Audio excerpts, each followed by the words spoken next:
Darshan and gang ವಿರುದ್ಧ ರೇಣುಕಾಸ್ವಾಮಿ ಕೊಲೆ case ಮಧ್ಯಂತರ ಜಾಮೀನು ವಿಸ್ತರಣೆ ಕೋರಿರುವ ನಟ ಇವತ್ತು ಹೈಕೋರ್ಟ್ನಲ್ಲಿ ದರ್ಶನ್ ಅರ್ಜಿಯ ವಿಚಾರಣೆ. ಈಗಾಗಲೇ ದರ್ಶನ್ ಪರ ವಕೀಲರಿಂದ ವಾದ ಮಂಡನೆ.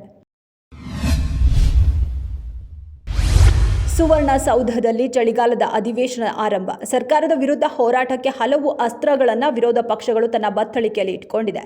ಆಡಳಿತ ವಿಪಕ್ಷಗಳ ನಡುವೆ ಸದನ ಕದನಕ್ಕೆ ವೇದಿಕೆ.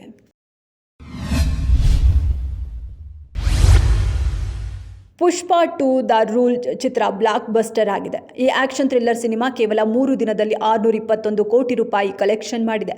ಇದೀಗ ಸಿನಿ ರಸಿಕರಿಗೆ ಖುಷಿ ಸುದ್ದಿ ಸಿಕ್ಕಿದ್ದು ಟಿಕೆಟ್ ದರದಲ್ಲಿ ಇಳಿಕೆಯಾಗಿದೆ.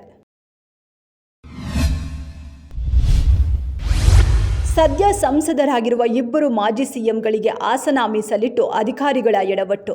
ಮಾಜಿ ಸಿಎಂಗಳಾದ ಎಚ್.ಡಿ. ಕುಮಾರಸ್ವಾಮಿ, ಬಸವರಾಜ ಬೊಮ್ಮಾಯಿ ಹೆಸರಲ್ಲಿ ಆಸನ ಮೀಸಲು. ಜಿಲ್ಲಾಡಳಿತದ ದಿವ್ಯ ನಿರ್ಲಕ್ಷ್ಯದಿಂದ ಎಡವಟ್ಟು ನಡೆದಿದೆ ಎಂದು ವರದಿ.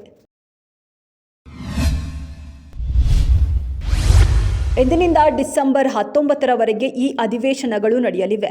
ಅಗಲಿದ ಗಣ್ಯರಿಗೆ ಮೊದಲು ಸಂತಾಪ ಸೂಚನೆ ಮಾಡಿದ ಸದಸ್ಯರು ವಂದೇ ಮಾತರಂ ಗೀತೆಯ ಮೂಲಕ ವಿಧಾನಸಭೆ ಕಲಾಪ ಆರಂಭ. ಅಧಿವೇಶನಗಳಿಗೆ ಸದಸ್ಯರೆಲ್ಲ ಹಾಜರಾಗಬೇಕು ಎಂದ ಸ್ಪೀಕರ್ ಖಾದರ್.